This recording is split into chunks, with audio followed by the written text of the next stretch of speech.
Example 1 here on reduction to linear form is taking a look at converting to linear form.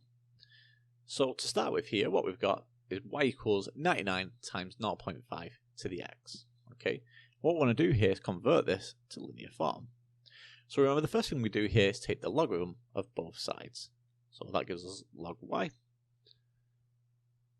and this is equal to log of 99 times 0.5 to the x.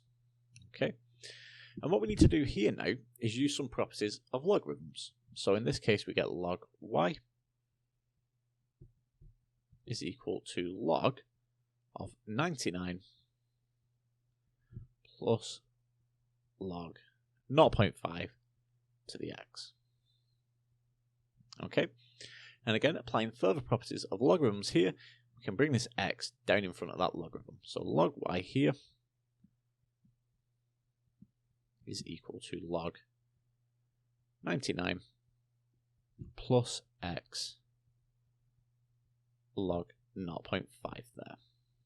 Okay, and that gives us the solution to example 1 there.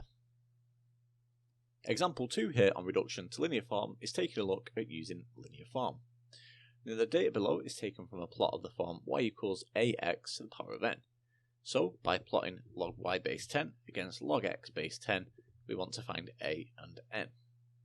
Now the first thing we need to do here is calculate log x base 10 and log y base 10, and we just want to put them in a table.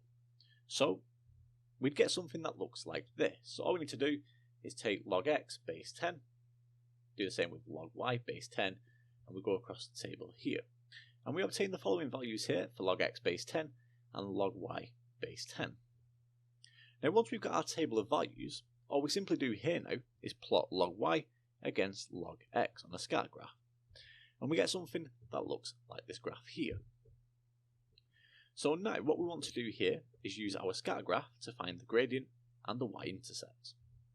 So to find the gradient, remember, we could just do a triangle here. So if I've got a point here and I've got this point here, then we could construct a triangle as such, or we could simply measure off from the points on our table. So this point here, that y coordinate would be to one decimal place 3.3. So if we write m here, this is going to be 3.3 minus this point here, the y coordinate of this point, which to one decimal place is 0.6. So we get 3.3 minus 0.6 here. And then we divide this by here, the x coordinates. So this one here is 0.9 in terms of log x, so that's 0.9. And this one here is 0. Okay, so that's 0.9 minus 0. So like we said, these are in terms of log y, or this is log x and log y here. Okay, so we just note that here. Log y base 10 and log x base 10. Okay, base 10 there. So if we simplify here m, this gives us 2.7 for the numerator, and the denominator is 0.9. And if we evaluate this, this gives us 3. So the gradient is 3. So what about the y-intercept here? Well, we just take a look at that point again here. Okay, in terms of log y here base 10, that's 0.6. So we say the y-intercept is approximately 0.6. So y-intercept is approximately 0.6 there. And finally here, we use our linear form to interpret the gradient and y-intercept.